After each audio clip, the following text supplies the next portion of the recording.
What's the deadliest animal in the world? Here's a hint. It's actually quite small. It's the mosquito, killing some 600,000 at least people a year because its saliva transmits dengue fever, malaria, several other diseases. And now scientists can introduce a gene into the insect that causes female mosquito offspring to be infertile. And as that gene spreads through the species, it will likely die off. So, Rick, should we kill all the mosquitoes? Well, first let me say some ethical concerns have been raised, and I don't in particular have a problem with those. As an economist, what I'm trained to look for are unintended consequences. And so this is the thing that would worry me the most. If we were to eliminate the mosquito, what would be the domino effect? And from what I've read for the worst species of mosquitoes, they're not part of important food chains and all, and that many of these mosquitoes could be eradicated without any negative consequences. And given, you know, the number of people who die, especially in Africa and other parts of the less developed world, I think that it would be very good if we could eliminate this source.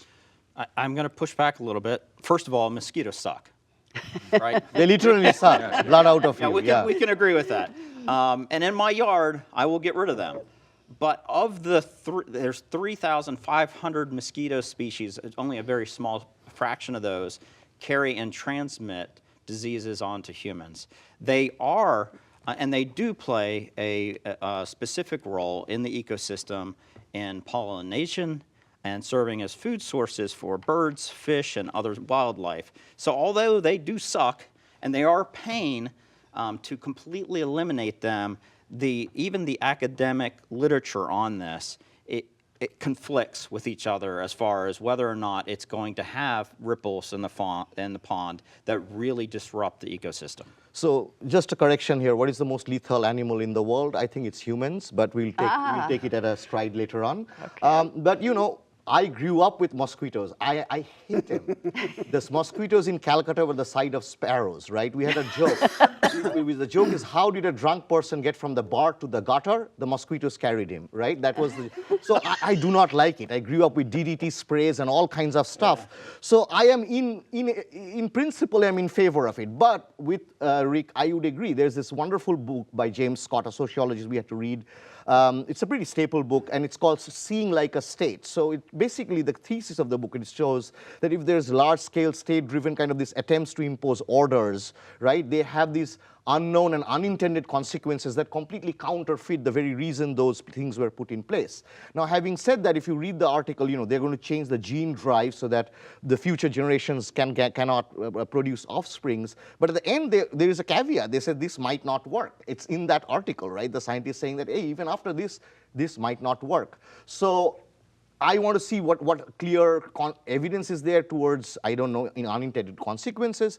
But yes, I mean, curing malaria, killing mosquitoes, and people who have lived with it all their life, a large part of their life, it's terrible. I'm so glad you two are here, because I used the phrase unintended consequences here last week and was glibly dismissed. Oh, that's very important. Yes, it's super important. Now here I actually disagree with you, though, because I think that the consequences are actually unknown, and we're only guessing on what the downstream effects might be. And given that this is not an action that can be easily undone, I'm terrified of this policy. I think it's a really bad idea. But here's the other thing. I actually think the question might be moot, because if the technology and these genetically mutated mosquitoes already exist in labs, it doesn't take much for a lab leak, whether that's nefarious or accidental, whether it's here or in China or in Africa or somewhere else. We might end up eradicating a species, whether we like it or not. And these bugs, they don't abide by international borders.